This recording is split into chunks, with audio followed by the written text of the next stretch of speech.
हमेशा शौर्य गाथा से भरा पड़ा। वो चाहे महाराणा प्रताप का इतिहास लो, चाहे वीर दुर्गादास का लो, चाहे रानी पद्मिनी जी का लो, पूरे भारतवर्ष के अंदर चाहे किसी भी राज्य में चले जाओ, हमेशा क्षत्रिय समाज इस देश के लिए लड़ा है, के लिए लड़ा और हमेशा 36 गांव की रक्षा करने के लिए इस क्षत्रिय समाज का अपना कोई स्वार्थ वो नहीं है। हमेशा क्षत्रिय समाज ने लड़ाइयां लड़ी है, वो दूसरों के हितों के लिए लड़ी है।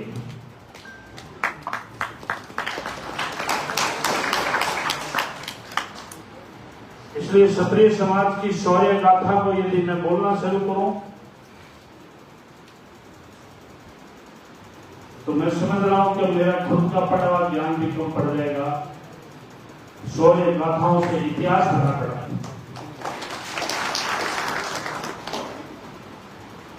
मैं तो मेरे को भेजा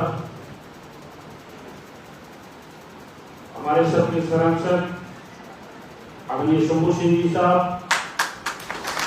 आदरणीय नरेंद्र सिंह जी साहब, हो सकता है जाने अनजाने में मैं भी एक मानव, ऐसी जानबूझ के मेरी कोई गलती नहीं हुई है, लेकिन हो सकता है अनजाने में भी मेरे से कोई गलती हुई। मैं क्षत्रिय समाज को यही कहूंगा कि उन पुरानी बातों को अपन भूल कर और 2023 की नई कहानी लिखेंगे। मैं आपसे मत और समर्थन मांगने के लिए आपके सामने जोड़ी फैला के आया।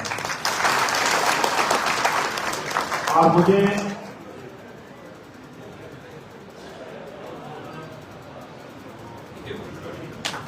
बहुत बड़े मान समाज की बात है। क्षत्रिय समाज में अनुकूल क्षत्रिय समाज लोगों में हमें भारतीय जनता पार्टी का उम्मीदवार श्री भैरवनाथ जी की ओर समर्थन जी आपको अपील करे और अपना लोग संस्कार है, अपना लोग चरित्र है कि जगह लोग क्षत्रिय समाज को मान सम्मान रखने आगे गारंटी देवे, मान सम्मान ने आगे बने, मान सम्मान खातिर समर्थन दे। 23 आज की दिनांक से आपको अगले 5 साल और अगले 5 साल और अगले 5 साल, चाहे मैं इस सीट पर रहूं या नहीं रहूं, आपके हितों की रक्षा, मैं आपको विश्वास दिलाता हूं कि मैं आपके हितों की रक्षा करूंगा। भैरव राम चौधरी है जो कि बोल रहा है कि क्षत्रिय समाज का जो बलिदान गिना रहा है, क्योंकि अब इसको फिक्र हो गई है, ओशिया में भी फिक्र हो गई है कि कोई क्षत्रिय ओशिया से ना खड़ा हो जाए। ओशिया में 50,000 क्षत्रिय वोट हैं और बहुत बार क्षत्रिय एमएलए बने हैं, महेंद्र सिंह भाटी, नरेंद्र सिंह भाटी, बहुत सारे। तो अब इसको फिक्र है कि वहाँ पर एक शंभू सिंह तंवर खेतासर वो खड़े होने वाले थे और महेंद्र सिंह भाटी। तो अब उसने बड़ी सभा में क्षत्रियों से माफ़ी मांगी और बोला है कि मैं क्षत्रियों के हक की बात करूंगा, आपको कुछ भी वो गलत ना करने दूंगा।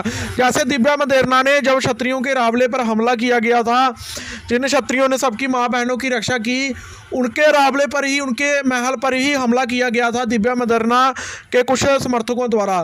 तब जे भी चुप रहा था और कहा जा रहा है कि जे गया नहीं था, लेकिन इसने भी सपोर्ट की थी। लेकिन अब जो माफ़ी मांगता हूँ नजर आ रहा है अब कि अब क्षत्रिय समाज को देखना है कि अब इसका क्या करना है।